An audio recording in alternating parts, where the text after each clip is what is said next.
Bienvenue à tous dans cette nouvelle émission spéciale Rwanda. Ce dimanche 7 avril se déroulent les commémorations du 30e anniversaire du génocide contre les Tutsis. Vous avez pu suivre notre série de reportages et d'entretiens tout au long de la semaine avec les artistes rwandais. On continue aujourd'hui avec ceux qui mettent l'art au service de la communauté.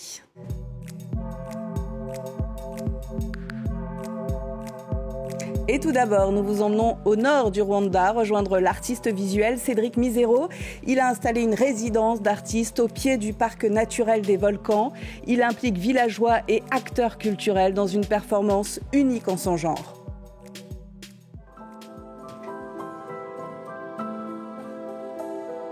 Portrait à suivre d'une personnalité au grand cœur, Kakizi Jemima se bat pour rendre visibles les femmes artistes. Exposition à Kigali et à l'international.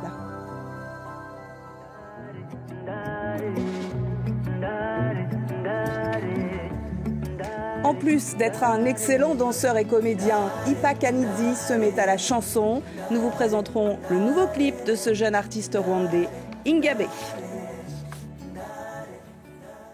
Le Rwanda est un pays qui vit encore principalement de l'agriculture. Tout autour de Kigali, les 1000 collines sont cultivées et les plantations abondantes. Nous sommes allés dans le nord du pays, aux environs des lacs Burera et Ruondo.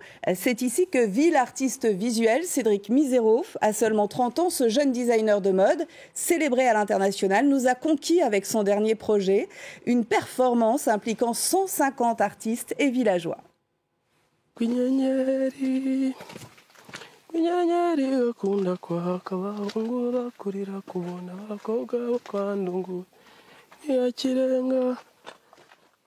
Nous sommes à 3 heures de route de Kigali, la capitale du Rwanda. Cédric Mizero s'est acheté un lieu pour créer et partager sa passion pour l'art, une forêt d'eucalyptus surplombant les Twin Lakes.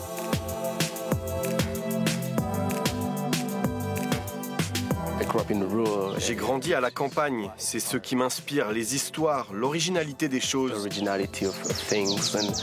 sons. Je viens d'une famille de fermiers, c'est pour ça que je ne veux pas m'éloigner de cet univers.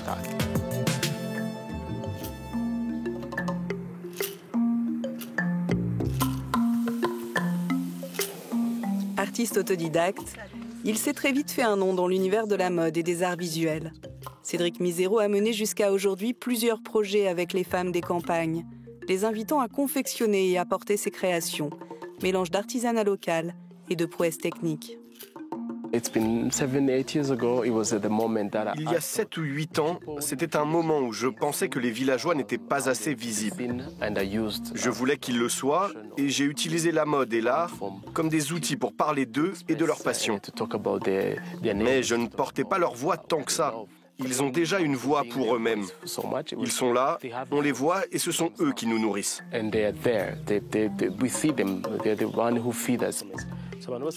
C'est donc tout naturellement qu'il a construit une résidence d'artistes au cœur de ce lieu unique. Certains travaillent le bois, d'autres préparent les décors d'une pièce. Le paysage prend la forme d'une galerie d'art à ciel ouvert. Son nouveau projet est complètement fou. Une performance en immersion qui réunit 150 artistes et villageois. Le rêve de Nyenyeri Day parle de la lumière, du vide et du silence. Il y a de la musique aussi, des chorales, des célébrations, de la couleur. L'artiste met en scène la mort d'un jeune enfant, entre rêve et communion avec l'au-delà.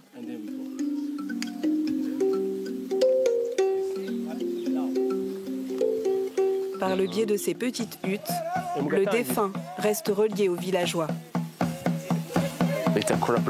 C'est une collaboration avec tout le monde. Il y a des chanteurs, danseurs, des peintres, des sculpteurs. Et tout ça devient un seul tableau que je mets en scène.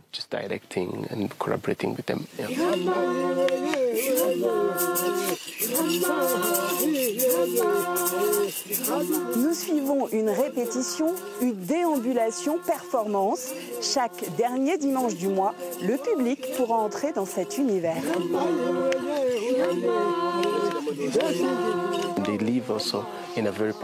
Les villageois vivent d'une façon artistique.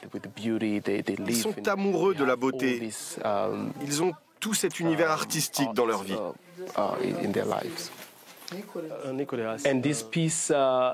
Ça, c'est une œuvre de ma collection. Elle parle de la mort, elle s'appelle Protection. Je voulais que l'ensemble et les couleurs soient bien coordonnés avec la performance. Cédric Misero est le chef de file d'une nouvelle génération d'artistes nés après le génocide contre les Tutsis, il y a 30 ans. Ces jeunes se sont emparés de ce projet très spécial et d'une vision de l'art impliquant la communauté. L'histoire du génocide contre les Tutsis est devenue une tâche de naissance. On ne peut pas l'effacer. Cela a forgé nos compréhensions. C'est pourquoi la lumière est importante. Quand je parle de la lumière, c'est parce que nous sommes la génération qui a accepté d'ouvrir nos cœurs et d'y faire entrer cette lumière. L'art exprime cela. Il y a aussi l'idée de pardon et de vivre ensemble. C'est ce qui nous fait rêver.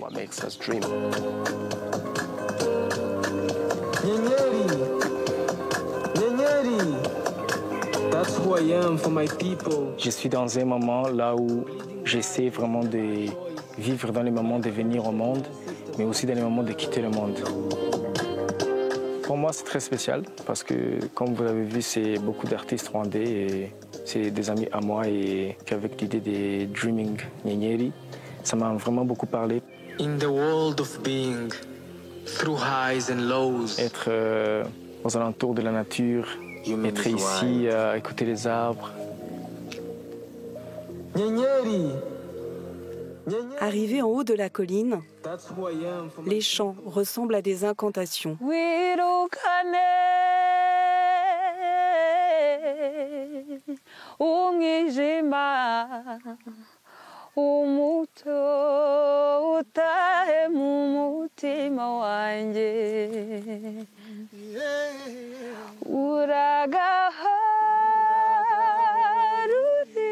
Jusqu'à ce qu'un danseur mette toute son énergie dans la danse traditionnelle des guerriers. Chacun de ces gestes célèbre la vie.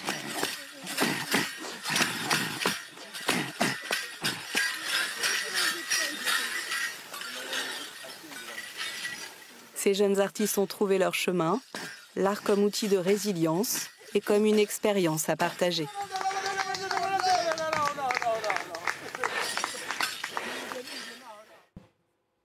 Rencontre à présent avec une femme actrice du changement au Rwanda, Kakizi Jemima, artiste et curatrice, fondatrice du centre d'art Impundu à Kigali. Elle utilise la culture pour sensibiliser sur certains sujets encore sensibles dans son pays, comme la santé mentale ou la notion de consentement. Elle s'est faite aussi la porte-voix et l'avocate des femmes artistes, encore peu visibles au Rwanda, pour des raisons qui touchent à l'histoire. Rencontre avec une artiste engagée pour les autres.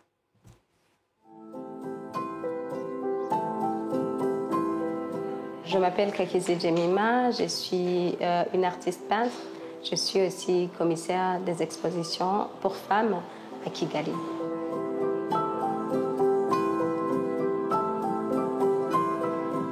Ça fait 2 ans que j'ai fait des expositions pour les femmes et ça a commencé parce que, en tant qu'une femme artiste, j'avais pas assez de visibilité pour pouvoir vivre de mon art. Quand j'ai commencé à faire des expositions ou même chercher des opportunités pour les femmes dans l'art visuel, c'était plus une solution pour mon problème, mais aussi je voulais partager avec les autres. Nous n'avons qu'une école d'art de Nyundo, et l'école a été fondée en 1952, mais les femmes ont été admises en 1987, si je me rappelle bien. Mais si tu comptes bien, il y a 35 ans après. Ce qui explique pourquoi moi, quand j'ai commencé à faire de l'art, je n'avais pas de femme artiste qui pourrait me montrer le chemin. Quand tu regardes l'histoire du Rwanda, les femmes ont toujours été dans l'art. Quand on parle de l'art de Imigongo, les motifs décoratifs rwandais, ça a toujours été fait par les femmes. C'est quoi ma contribution en tant qu'artiste? Quels sont les genres de conversations que je peux commencer? Je trouve qu'il y a beaucoup de choses qui sont cachées dans le silence. Et s'il y a des espaces pour apprendre des autres, partager, il y a beaucoup de choses qu'on peut changer dans notre communauté. Et le dernier projet de Kakizi Jemima et son collectif porte sur l'identité rwandaise. Les multiples œuvres, tableaux, collages et dessins seront rassemblés au sein de l'exposition Fierce Femmes à la Galerie Brûlart à Genève en Suisse dès le 18 avril 2024. Vous pouvez revoir cette série d'émissions sur le Rwanda, une renaissance artistique sur france24.com et tous nos réseaux sociaux. On se quitte avec l'artiste rwandais Ipa Kanizi, un jeune danseur du ballet national du Rwanda, devenu comédien et maintenant chanteur. Son album sortira cette année. Je vous dis à très vite.